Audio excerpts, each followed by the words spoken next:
Welcome to the Rim Break Rodeo. We hope this video helps. You start by preparing the essentials. Confirm your phone runs Android 6, 0 or higher, and has the Android Auto app. Plug a reliable USB cable into the phone and the car, or enable the car's Bluetooth and Wi-Fi pairing if it supports wireless Android Auto. Once done, unlock the phone and accept prompts for permissions. This allows the car head unit to access apps, audio, and messages. Make sure charging is active while you complete the initial handshake. Now focus on authorization and configuration. When the car prompts, tap to allow notifications, contacts, location, and media access.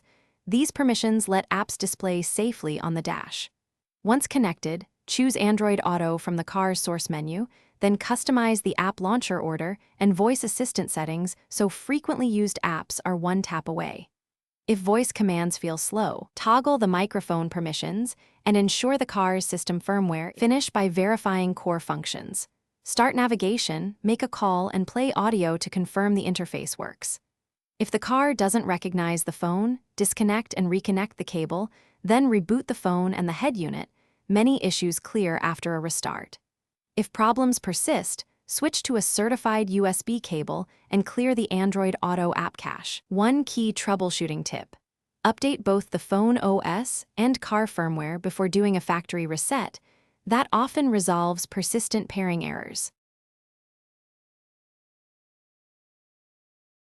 Thanks for watching. Consider subscribing if we helped you.